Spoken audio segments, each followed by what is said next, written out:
ஒன்று நாளாகமம் 21ஆம் அதிகாரம்.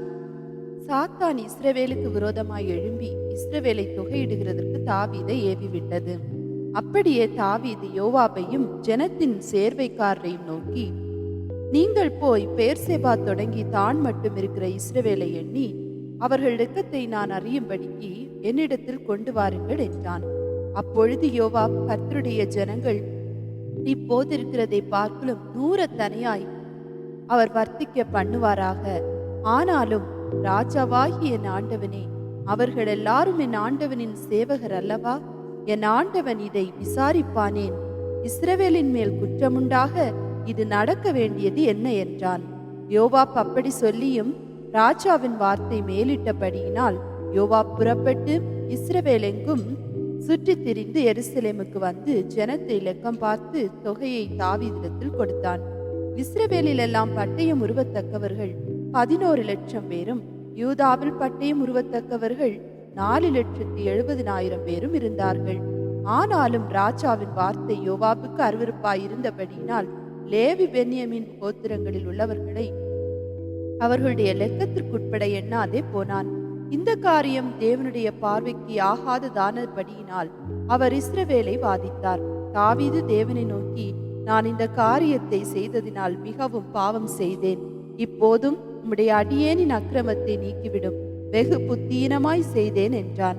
அப்பொழுது கர்த்தர் தாவீதின் ஞானதிஷ்டிக்காரனாகிய காத்துடனே பேசி, நீ தாவீதினிடத்தில் போய் 3 காரியங்களை உனக்கு முன்பாக வைக்கிறேன்.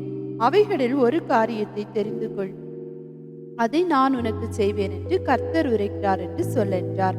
அப்படியே காத் தாவீதினிடத்தில் வந்து அவனை நோக்கி, 3 வருஷத்து பஞ்சமோ அல்லது உன் பகைஞரின் பட்டயம் உன்னை பின்தொடர நீ உன் சத்துருக்களுக்கு முன்பாக முறிந்தோடி போக செய்யும் 3 மாத சங்காரமோ அல்லது 3 நாள் கர்த்தருடைய தூதன் இஸ்ரவேலுடைய எல்லையெங்கும் சங்காரம் உண்டாகும்படி தேசத்தில் நிற்கும் கர்த்தருடைய பட்டயமாகிய கொள்ளை நோயோ, இவைகளில் ஒன்றை தெரிந்து கொள் என்று கர்த்தர் உரைக்கிறார்.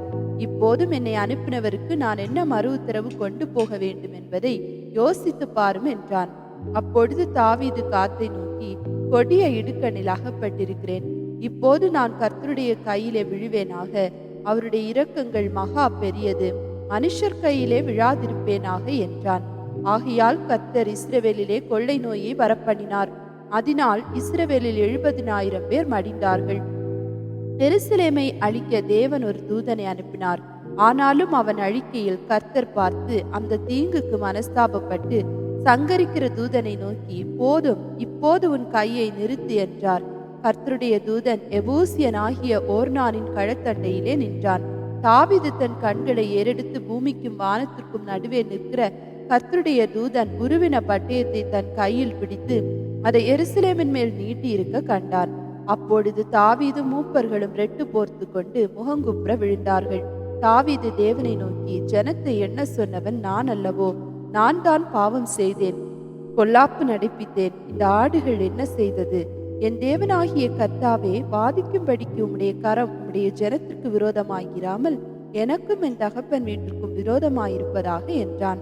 அப்பொழுது எபூசியனாகிய ஓர்னானின் கழுத்திலே கர்த்தருக்கு ஒரு பலிபீடத்தை உண்டாக்கும்படி தாவீது அங்கே போக வேண்டும் என்று தாவீதுக்கு சொல்லென்று கர்த்தருடைய தூதன் காத்துக்கு கட்டளையிட்டான். அப்படியே தாவீது கர்த்தரின் நாமத்திலே காத் சொன்ன வார்த்தையின்படியே போனான். ஓர்னான் திரும்பி பார்த்தான். அவனும் அவனோடு இருக்கிற அவனுடைய 4 குமாரரும் அந்த தேவதூதனை கண்டு ஒழித்து கொண்டார்கள். ஓர்னானோ போரடித்து கொண்டிருந்தான். தாவீது ஓர்னானிடத்தில் வந்தபோது ஓர்னான் கவனித்து தாவீதை பார்த்து அவன் கழுத்திருந்து புறப்பட்டு வந்து தரை மட்டும் குனிந்து தாவீதை வணங்கினான்.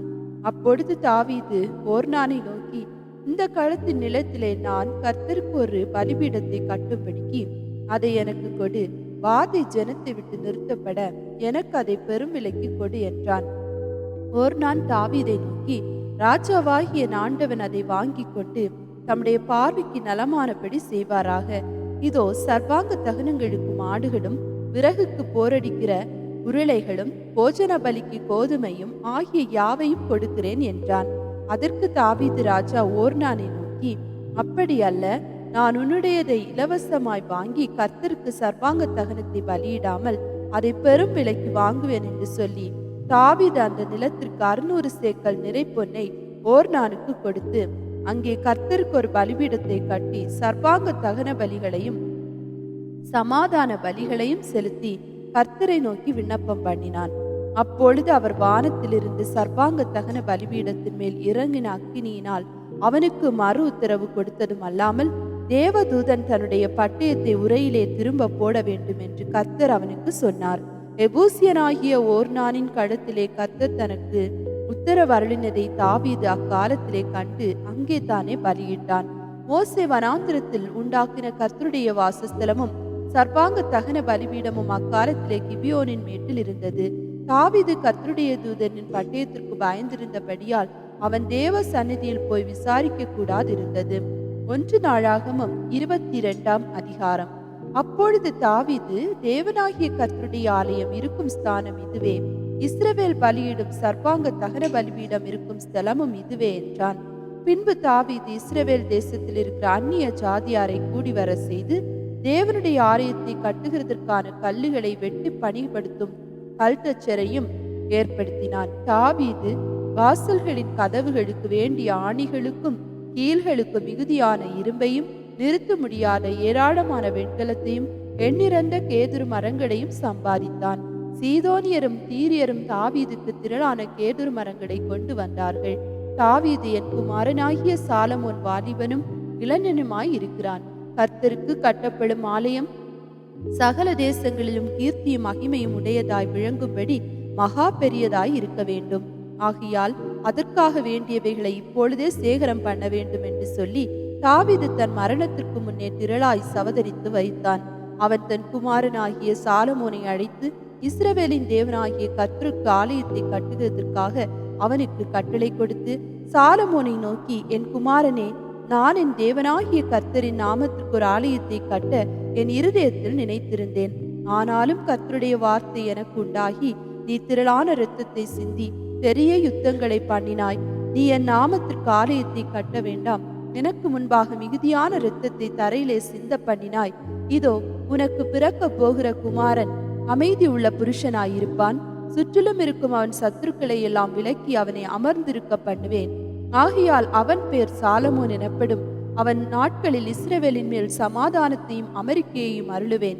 அவன் என் நாமத்திற்கு ஆலயத்தை கட்டுவான்.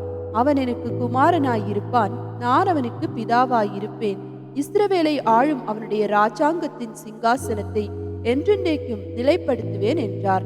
இப்போதும் என் குமாரனே, நீ பாக்கியவானாயிருந்து கர்த்தர் உன்னை குறித்து சொன்னபடியே உன் தேவனாகிய கர்த்தரின் ஆலயத்தை கட்டும்படி அவர் உன்னுடனே கூட இருப்பாராக. கர்த்தர் உனக்கு ஞானத்தையும் உணர்வையும் அருளி செய்து உன் தேவனாகிய கர்த்தரின் நியாய பிரமாணத்தை கைக்கொண்டு இஸ்ரவேலை ஆளும்படி உனக்கு கட்டளையிடுவாராக. கர்த்தர் இஸ்ரவேலுக்காக மோசேக்கு கற்பித்த நியமங்களையும் நியாயங்களையும் செய்ய நீ கவனமாயிருந்தால் பாக்கியவானாய் இருப்பாய். நீ பலங்கொண்டு தைரியமாயிரு, பயப்படாமலும் கலங்காமலும் இரு. இதோ, நான் என் சிறுமையிலே கர்த்தருடைய ஆலயத்திற்காக 1,00,000 தாலந்து பொன்னையும் 10,00,000 தாலந்து வெள்ளியையும் நிறுத்து முடியாத திரளான வெண்கலத்தையும் இரும்பையும் சவதரித்து மரங்களையும் கற்களையும் சவதரித்தும் வைத்தேன். நீ இன்னும் அவைகளுக்கு அதிகமாய் சவதரிப்பாய். வேலை செய்யத்தக்க திரளான சிற்பாசாரிகளும் தச்சரும் கல்தச்சரும் எந்த வேலையிலும் நிபுணரானவர்களும் உன்னோடு இருக்கிறார்கள். பொன்னுக்கும் வெள்ளிக்கும் வெண்கலத்துக்கும் இரும்புக்கும் கணக்கில்லை.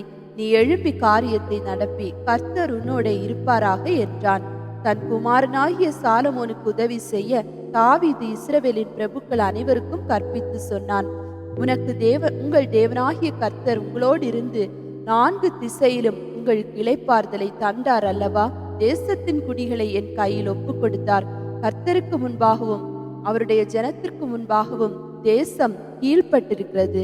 இப்போதும் நீங்கள் உங்கள் இருதயத்தையும் உங்கள் ஆத்துமத்தையும் உங்கள் தேவனாகிய கர்த்தரை தேடுகிறதற்கு நேராக்கி கர்த்தருடைய உடன்படிக்கை பெட்டியையும் தேவனுடைய பரிசுத்த பணிமுட்டுகளையும் கர்த்தருடைய நாமத்திற்கு கட்டப்படும் அந்த ஆலயத்திற்குள் கொண்டு போகும்படிக்கு நீங்கள் எழும்பி தேவனாகிய கர்த்தரின் பரிசுத்த ஸ்தலத்தை கட்டுங்கள் என்றான்.